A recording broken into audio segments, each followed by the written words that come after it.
Hello, what's up? It's your boy, Mr. Riffle, your friendly neighborhood technology integration specialist, coming at you today to show you a few new things about your new laptop. First thing you'll notice is you have to log into this one, unlike in the previous iterations of these laptops where you simply hit the enter key and there's a student account or user account. In this one, you have to use your Microsoft 365 K12 email account and your password that's associated with that account in order to get into the laptop. So you'll want to type that in, and you need to make sure the very first time you log in that you are connected to a Wi-Fi network. So you'll want to hit this key and connect to your home Wi-Fi before you log in the first time. You won't have to do that in the future, but the very first time that you log in, it will need to access the internet in order to authenticate your credentials.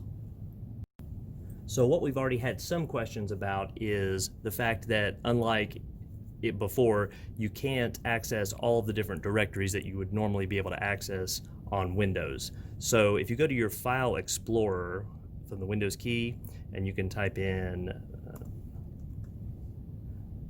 there we go, File Explorer, or as a shortcut, I'll show you, you can hit the Windows key and the letter E, and that will bring up File Explorer as well. You only see this PC and the downloads directory. Everything else is locked down as part of the new security protocols. So anything that you need to save on this computer that you need to be able to access later, you have to save in the downloads directory. It doesn't have to actually be a download. It could be a Microsoft Word document that you've typed up for an English class, but you need to save it in this directory so that you can access it later. And you can create, under the downloads directory, you can right click and hit new folder, and you can make folders to organize by math, English, class, or whatever you need to do. But actually what I would suggest that you do is forego that altogether as much as possible and use OneDrive, for the simple reason that if anything goes wrong with your laptop and you have to turn it in for repairs, will most likely be giving you another laptop. So if it's saved on OneDrive, it won't make any difference to you when you log into that laptop. All of your stuff will still be here on the cloud, but if it's saved in the downloads directory, it is physically attached to this machine and you will lose that data. Okay, so if you need to take a screenshot of anything, say your teacher wants you to send them a picture of an assignment you've completed on a web page as a picture and upload it to Blackboard or something like that, you'll want to take a screenshot. Now there are a couple different ways to do this. The easiest way is to use the snipping tool. So just type in SNIP and there it is. Snipping tool looks like a pair of scissors. And then you just hit new. And what you can do is draw a square around whatever part of the screen you need to send. And it takes it as a JPEG file for you. So what you need to do then is go to File, Save As, and save it under your downloads. Defaults to the file name of Capture.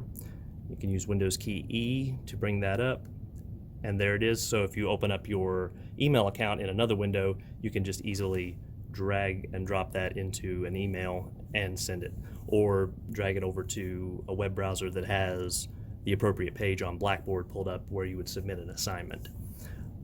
Another way you can do it, and you might be more familiar with this if you're familiar with doing screenshots on older models of computers, is using the print screen button, which is right here. It says PRTSC, and what that does is it takes whatever's on the screen and the whole screen and puts it into a picture, and it copies it to the clipboard.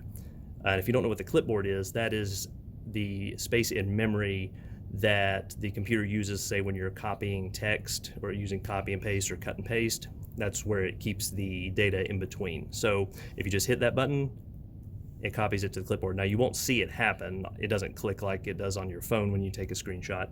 Then you would go into something like Paint maybe.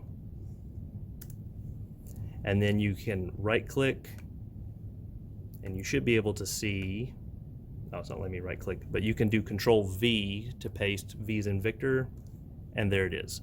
And that is a capture of the entire screen. And so that you can do that as well, and then you just, you know, save it the same way that I just did on the other one by hitting the little disk button up here. And so those are two ways to do a screenshot.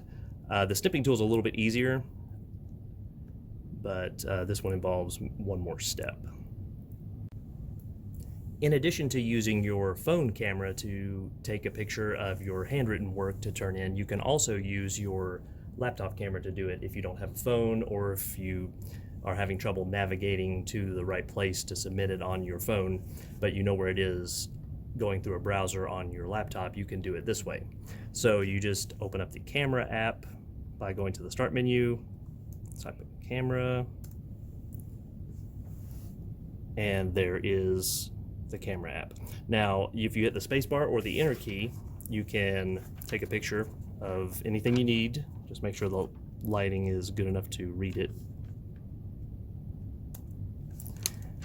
Okay, and then you click down here to the camera roll, and you can access the picture here. Now, you can't go directly to that folder. It saves these in the photos, or I think the pictures directory rather.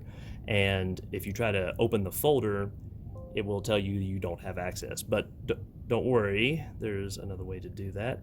All you have to do is up here under the three dots, click copy. Copies it to the clipboard, which we just talked about. Then you can open up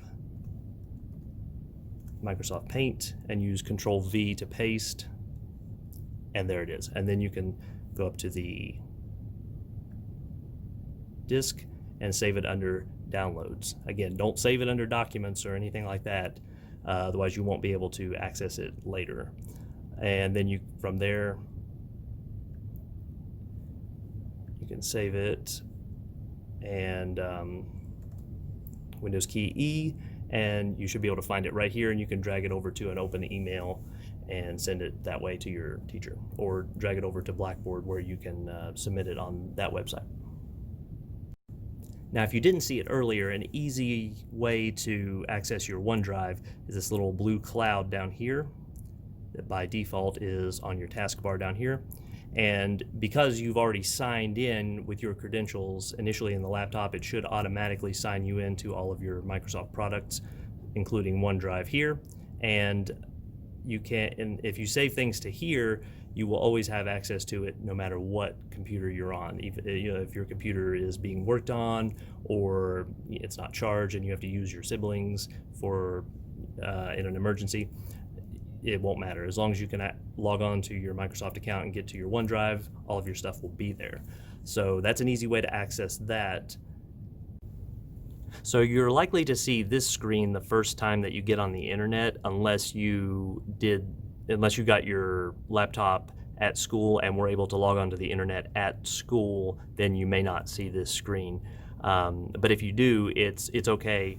You just need to put in the school ID for Mingo Central High School, which is this 437-436-78. If you put that in, you shouldn't have to put it in except one time, the very first time you log on to the internet and on a particular laptop, and after that it will remember that and you don't ever have to worry about that again.